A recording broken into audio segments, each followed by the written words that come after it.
Eu me chamo Guilherme Carvalho, sou sócio fundador do Pop Vegan Food, que é o maior restaurante vegano do Brasil e também uma indústria de alimentos veganos. Faço parte da SVB, Sociedade Vegetariana Brasileira, hoje como membro do Conselho Administrativo e como voluntário, mas durante 7 anos fui secretário executivo lá. Trabalhei antes na HSI, a Humane Society International, que é uma grande ONG de proteção animal global, e também no Pollination Project, que é uma outra ONG internacional que faz doações para pequenos projetos que estão começando para a transformação social. Então tem o chão nesse movimento aí, inclusive no veganismo, né, principalmente no veganismo, mas chega de falar de mim, né, e vamos direto ao nosso ponto aqui. O nosso ponto aqui no caso é sobre veganismo e tolerância. Vamos falar um pouquinho sobre o estágio de maturidade desse movimento, o quanto nós temos ou não temos tolerância dentro do nosso movimento e também para fora do movimento. E também falar quais são as consequências da intolerância dentro do nosso movimento, que pode parecer óbvio, mas não é tão óbvio. Então vamos lá. Alguns desses assuntos, gente, eu já abordei em ensaios que eu escrevi. Um deles se chama O Ativismo é de Mercado Também, uma defesa do ativismo vegano de mercado e um desabafo pelo fim da intolerância ideológica intramovimento. E o outro se chama A Polícia Vegana Prejudica os Animais. Quem tiver interesse em ler um ou outro, me manda um direct no Instagram, que vai ser um prazerzão compartilhar. Tá? O meu Instagram é @gcarvalholeal. E eu gosto muito também do trabalho da Melanie Joy. Para quem não conhece, entra aí, procura os vídeos dela, que são maravilhosos. Os livros dela também são incríveis. Ela é uma psicóloga norte-americana que começou a carreira dela no movimento vegano abordando mais a questão da lógica da exploração animal para consumo. Ou seja, por que nós vemos um Golden Retriever, né, o cachorro, como um Golden Retriever, mas vemos um boi ou um porco como comida. Daí tem o conceito de carnismo como um sistema de crenças invisível, etc. e tal. Ela publicou um livro que chegou a ser editado em português, muito bacana, que é Por que comemos porcos, comemos vacas, comemos porcos, vestimos vacas e amamos cães, né? Que fala sobre essa questão do carnismo. Mas depois, mais para frente, ela começou a se dedicar bastante ao tema da comunicação, a comunicação efetiva, a comunicação compassiva, a escuta, como podemos ser ativistas mais eficazes usando técnicas e premissas de comunicação que sejam mais construtivas. Ela fundou o SEVA, que é Center for Effective Vegan Advocacy, ou Centro para Ativismo Vegano Eficaz, né? Inclusive deu um curso aqui no Brasil, alguns anos atrás, a convite da SVB, junto com o Tobias Lennart, que é um gênio do ativismo estratégico, belga.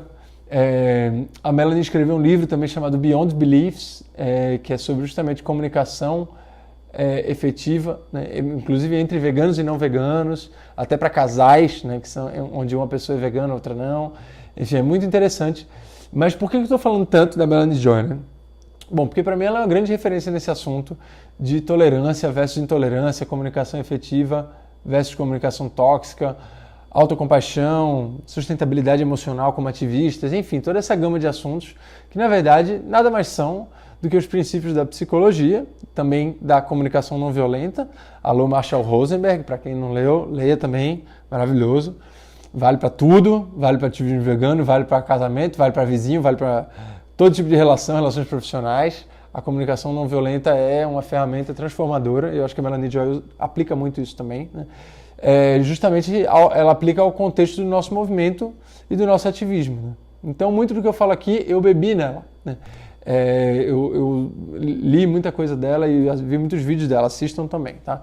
E o que ela fala também é que o veganismo vem crescendo muito, né? A gente sabe disso, no mundo todo, isso é muito incrível. Parece que a gente está vivendo, na verdade, um sonho que a gente tinha materializado acontecendo diante dos nossos olhos. Não sei se vocês têm essa mesma sensação que eu, mas o veganismo realmente tomou dimensões inimagináveis nos últimos, 5, 10 anos.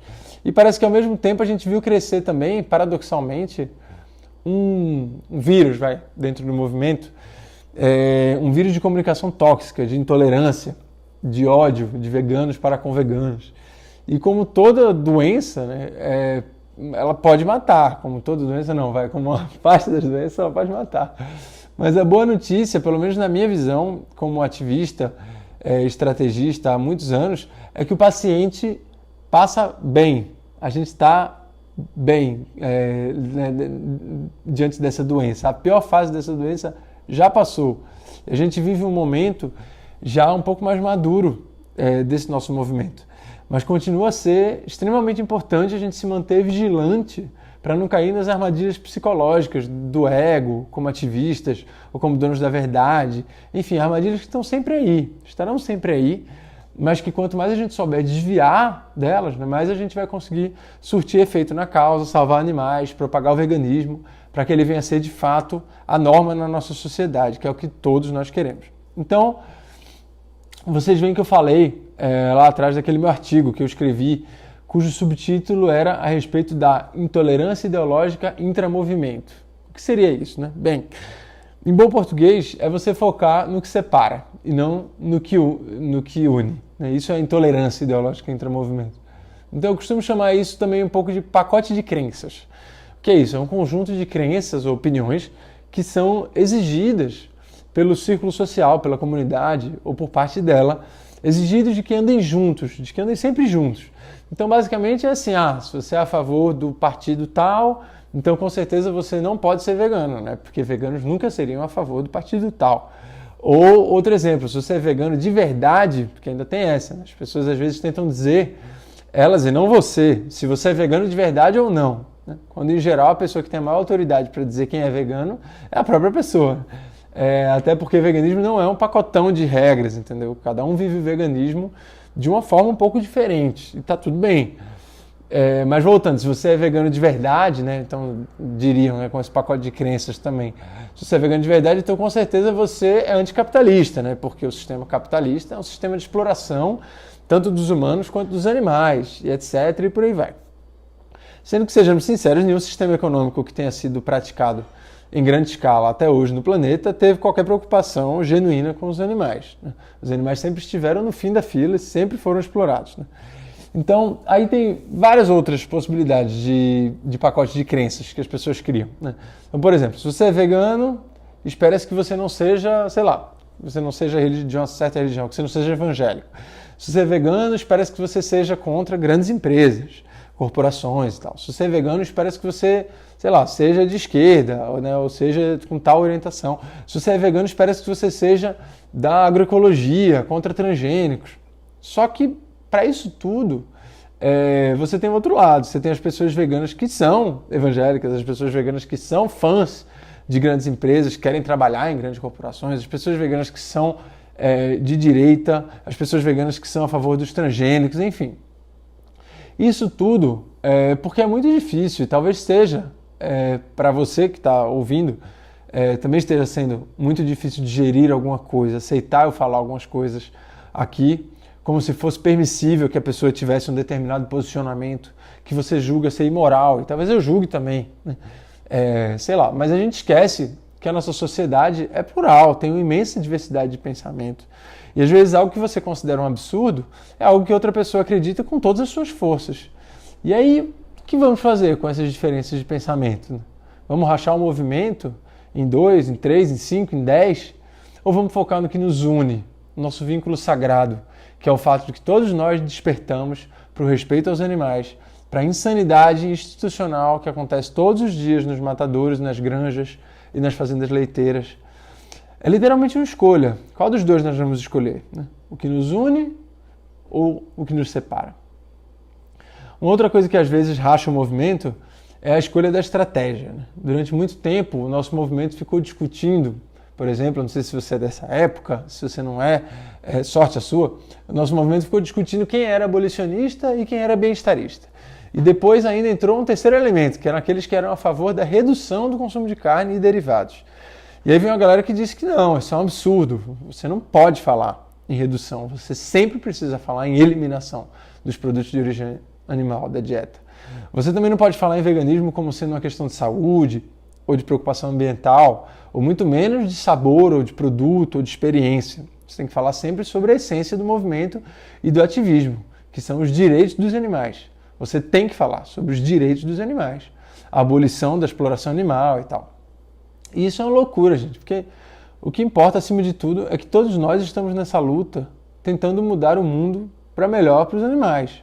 Uns divulgando a segunda sem carne, outros por movimentos de não consumo e de filosofia de direitos animais, outros por movimentos sociais ou ambientais mais amplos, já estabelecidos, outros mostrando que pessoas veganas tendem a ser mais saudáveis ou que transam melhor, enfim, tem de tudo, né, gente? E é isso, a nossa diversidade de estratégias não é algo ruim, é algo bom, é algo ótimo, porque a gente consegue ter uma incidência mais diversa, tocar mais corações, né? Ou às vezes outros aspectos da tomada de decisão que não são o coração, tocar o bolso, tocar, enfim, o cérebro, mas de forma que no fim das contas menos animais sejam torturados e mortos. E eu sempre dizia quando vinha me atacar, cara, eu tenho a mesma maravilhosa intenção que você, nós queremos a mesma coisa.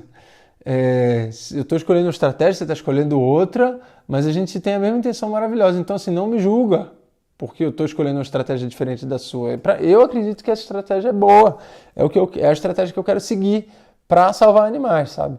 E daí o pior é quando a outra pessoa fala assim, não, você não tem a mesma intenção, você não quer a libertação animal de verdade, porque se você quisesse, você jamais defenderia a segunda... Enfim... sabe, aí a gente vai para um outro nível, um nível de abuso psicológico da outra pessoa querer dizer o que você está pensando, ou o que você está sentindo, ou o que você acredita. Que é um absurdo sem tamanho, né? Uma tentativa de violação mesmo. E uma coisa que é muito importante lembrar, né, gente? A gente não quer e não pode só incidir sobre uma parte da população, do tipo, se você é bolsominion, então eu nem quero falar com você sobre veganismo, cara. Eu quero sim falar sobre veganismo. Para quem para quem tem crenças básicas sobre a sociedade que são mais parecidas, né, com a minha, que são mais dignas, que são honestas, que são respeitosas e tal, mas Guilherme, quero sim falar sobre veganismo e trocar uma ideia com essas pessoas, porque para os animais não importa quem está comendo, o que importa é que está comendo, entende? Todos fazem parte, todos precisam, como a gente diz, receber a palavra de Geovegan. Né? A gente não pode ficar falando só com pessoas que pensam parecido com a gente. A gente tem que falar com todos. Entende? Então, eu entendo que uma parte das pessoas não tem o estômago para isso, para dialogar com pessoas que às vezes pensam muito diferente. Beleza, então não precisa dialogar, mas também não vai lá atrapalhar quem está tentando, porque se o problema é a exploração, né, para consumo de animais, todos que comem animais fazem parte e todos eles podem fazer a diferença. Né?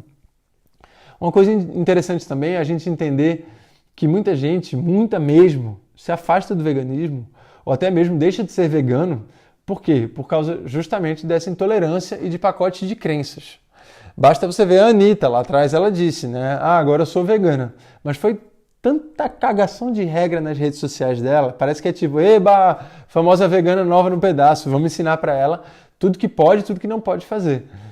E o resultado disso, na grande maioria das vezes, é afastar. Né? E não é só com celebridades, tá? Pode ser com primo, com amigo, com a menina lá da igreja. E a gente chega com, olha, não pode comer mel, tá? Também não é legal você comer gelatina porque vem do osso do bicho. Eu também não sei se você sabe, mas aquela marca de biscoito ali leva um corante que vem de insetos. Então veganos também não consomem. E aquela marca de produtos que você adora, putz, esquece ela. É uma empresa horrível que faz testes em animais em outros países. Enfim, são afirmações erradas ou falsas? Não necessariamente. Às vezes são tecnicamente corretas. Mas são estratégicas? Nem um pouco, eu acho. Cara, falar de mel é uma coisa que eu acho Acho a coisa mais anti-estratégica que você pode fazer. Esqueçam o mel. Se você gosta de abelhas e gosta dos outros bichos, para de falar sobre o mel. Porque isso só afasta, tá? E eu já perdi a conta de quantas vezes alguém novato no veganismo, né, perguntou, e a marca tal de ketchup, eu posso consumir? Porra, ketchup é tomate com açúcar e sal e vinagre e tal. Caceta, pode consumir qualquer ketchup. Pelo menos eu até hoje nunca vi um ketchup com ingrediente de origem animal na composição. Deve ter algum, né? Deve ser um caso em 1000. Né? Então esquece essas coisas, sabe? Vamos deixar a coisa mais acessível. Porque quanto mais a gente tenta se pegar nas regrinhas, mais complicada fica essa luta para os animais, beleza? E aí a gente pode acabar perdendo o jogo, não porque o outro lado joga melhor, mas porque a gente mesmo parece que fica se sabotando o tempo todo, sabe? Então, é isso, pessoal. Infelizmente a gente está longe ainda da sonhada abolição da exploração animal. Ainda 120 mil animais terrestres morrem a cada minuto em todo o mundo. Só no Brasil são mais de 10 mil por minuto, uma loucura total, né? São números que representam a maior dor do mundo. Então vamos combinar duas coisas. Tá? Uma, não vamos deixar essa realidade horrenda nos paralisar, nos colapsar, nos fazer ficar deprimidos, porque senão a gente não vai ser nem feliz e nem vai servir para mudar o mundo para os animais, né? E a maior esperança que os animais têm neste momento somos nós, né? Então vamos curtir a vida, sim, ser feliz, sem matar nenhum animal, dar exemplo positivo.